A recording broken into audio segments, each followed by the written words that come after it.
Hello, my fellow musers, stargazers, daydreamers. I'm Mystic. These are my hands. Welcome to my channel. I don't know if you're here for the Lord of the Rings or the art and storytelling content, but either way, I hope you enjoy your stay, and I extend a bit of obligatory explanation. I started this project as a gift for my husband's birthday, which is in December. If you take a quick glance at your calendar, you can see that was 9 months ago. When I started, I didn't have any filming equipment or lighting. Heck, my setup was my phone balanced on top of this canvas, weighed down by a bowling pin.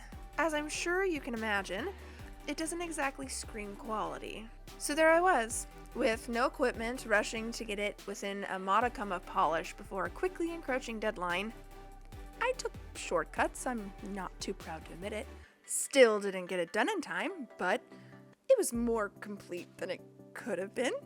On the upside, the party went great, and I was able to distract him from the half-painted book bag with the brand new Nintendo Switch. So no love lost, right? Except for the 6 months of procrastination that then ensued before I finally finished it, of course. So normally I would just finish the video and pretend all's well, but within the procrasti-months, I was able to acquire some much needed filming equipment, which makes the time jump kind of obvious. This book bag is going to be a collage of 20 separate scenes from the Lord of the Rings franchise. Hopefully they're easy enough to recognize, but I will go through each one at the end of the video. So let's make a game of it. So grab a piece of paper, label it 1 to 21, and we'll see who correctly guessed the most in the comments. Winner has won the house cup. Wait, wrong franchise. Gets to be the meat in an Aragorn and Legolas sandwich, preferably. Or an Arwen and Galadriel one if that's what you would prefer. Or maybe Gollum and Wormtongue. Hey, I know you're out there, and I'm not one to judge. So I say all of that to beg that you give this girl some grace, and I promise it gets better. So driving around on errands one day, I came to the halting revelation that my man would be having that birthday soon. You know the one. When you pass the magical portal into the next decade and suddenly your parents treat you like you're one of them, and people like 6 months younger than you start looking at you like you're physically decaying before their eyes. So I had but one thought. It must be epic. So something you need to know about us for reference is we're Tolkien nerds. Now usually that means the given, we can quote good sections of the movie on a whim. We have bi-yearly pilgrimages to our TV to watch the extended editions, plus commentary and behind the scenes, of course. And we're already indoctrinating our children into reading The Hobbit at 6. But also, he had Lord of the Rings viewing parties every year for his birthday growing up. And just so I, Mystic, creator of things, can prove my quality, I'll let you in on a little secret. When I was in elementary school, after watching The Fellowship for the first time, I wrote a parody. I spent hours watching and rewinding the intro so that I could write a word-for-word satire of the opening monologue. It was, shall we say, cringy, but it was also my first foray into creative writing. And I remember being so proud of it that I memorized it and quoted it like a soliloquy for the kids at church. After some inevitable family drama and other things that I won't get into now, it was sadly deleted. And like the Fellowship mourning the loss of Gandalf in Moria, I have never gotten over it. However, like Gandalf, it will rise again. The Lord of the Calculators. Written by Mini Mystic, rewritten a couple of decades later to the best of my memory. Ni mama, presto mamai. The school is changing. I'm back on the men. I feel it in the classroom. I'm here for the high. I feel it in the lockers. Oh no, Satan. I smell it in the gym. Much that once was is musty. For none now think to smell it. It began with the forging of the great calculators. 3 were given to the cheerleaders, fairest of all middle schoolers. 7 to the band nerds, great pianists and fiddlers of the middle school halls. And 9 were given to the jocks of football, who above all else desire power. For within these calculators were bound the wisdom and answers to all the school tests. But they were all of them deceived. For another calculator was made. In the lowest level, in the basement's computer lab, the Goth Lord Sauron forged in secret a master calculator to control all others. And into this calculator he poured his boredom, his ignorance, and his will to dominate all middle school students. One abacus to rule them all. One by one, the great cliques of middle school were expelled by the power of the calculator. But there were some who resisted. At the last game of jocks and cheerleaders on the open football field, they fought for the grades of middle schoolers everywhere. Victory was near, but the power of the calculator could not be undone. It was in this moment, when all hope had faded, that Isildur, son of the principal, took up his father's pen. Sauron, the enemy of good grades everywhere, was defeated. The calculator passed to Isildur, who had this one chance to destroy evil forever. But the hearts of jocks are easily corrupted, and the calculator of fraud has a will of its own. It betrayed Isildur to his expulsion, and some things that should not have been forgotten were lost. History became legend, legend became myth, and for 2.5 years the calculator passed out of all knowledge, until, when change came, it tempted a new cheater. Plagiarists. The calculator came to the student golem, who took it deep into the darkness of the janitor's cupboard, and for 5 weeks it poisoned his mind. And in the gloom of Golem's corner, it waited. Darkness crept back into the corners of the school, and rumor grew of the shadows of the east, whispers of an unnamed cheat. And the calculator of fraud perceived its time had now come. It abandoned Golem, but something happened then the calculator did not intend. It was picked up by the most unlikely creature imaginable, a geek. Bilbo Baggins of the Trekkies, for time will soon come when geeks will shape the education of all. And scene. Yeah, I might have a problem. Or maybe it's the answer. All I know is I just had way too much fun rewriting that. I like to think of some of the world building behind it. Like Isildur picking up his father's pen is really just a student writing a letter about how a bunch of kids are cheating. Or the shadows from the east are literally just a football team from an opposing school. Also, the suggestion that geeks don't need no calculator is incredibly funny to me.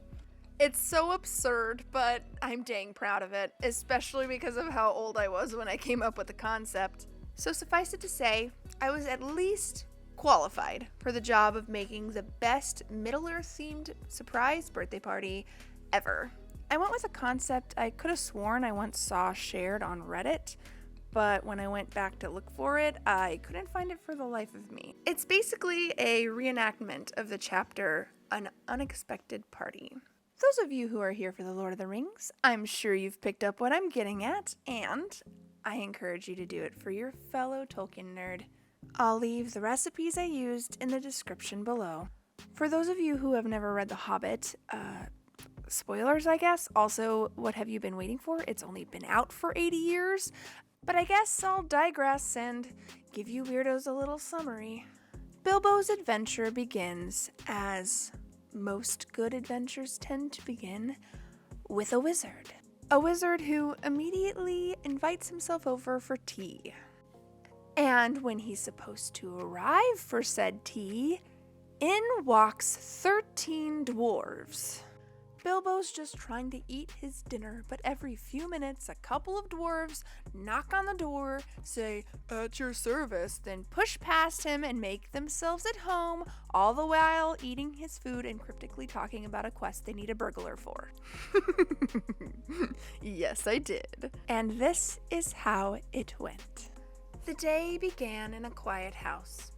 He had the run of it and chose to watch the Mulan remake in complete comfort. Having finished his isolated film, he was astonished by a knock at the door. "Penelope, Lando, at your service," the couple pushed past him and pushed the table against the wall, ladening it with a tablecloth. Just as he opened his mouth to question them, another knock resounded. "Sean, Betty, at your service." They hung a banner that said his name and laid out a map to Erebor. "We must retrieve the Arkenstone," Betty whispered. And then looking at him as if noticing him standing there for the first time, she said, "You don't look much like a burglar." Knock, knock. I stood at the door, hat tall and staff gleaming. "Mystic," he said. "Some people are here." "Oh, good," I interrupted. "They've started to arrive." Over the next 30 minutes, more of our friends came, each with a different task to help set up. Some with decorations and others with food, like lembas bread and introut, potatoes, boiled and mashed of course, and rabbit stew to stick the potatoes in. And we spent time celebrating an indistinct number of years with a wonderful human being. That is the man that I love. And now that we have all that mushy stuff out of the way, welcome to Who Did It Better with Mystic. Title subject to change. The part of the show where Mystic comes out to voice completely subjective opinions. I wanted to establish this segment as a time to discuss the different adaptations that exist for whatever story is the focus of a given video. So in other episodes, this may look like me getting genuinely angry about an adaptation that was seemingly bad on purpose. Last Airbender. Or going through the original and adaptation beat for beat to see who inches above the other. However, today, with it being The Lord of the Rings, I'm going to try not to poke the beast. No promises, though. I could go into this segment trying to be super analytical and end up saying the same things that literally everyone else has said before me, or I can enjoy my life. So let me simplify, and we'll just talk about some of the major differences, of which there are not many. So here goes nothing. The Peter Jackson movies and the original books are equal. Whoa, whoa, whoa, put down your pitchforks. Stop trying to awaken the Balrog against me. I can hear you furiously typing from here. Mystic, what about Tom Bombadil, Glorfindel, the sacking of the Shire? Okay, calm down. I know this is very important to you. But let's give some leeway to the many people who put blood, sweat, and tears into the greatest adaptation ever made. Not everything could fit into even the bloated runtimes of the extended editions.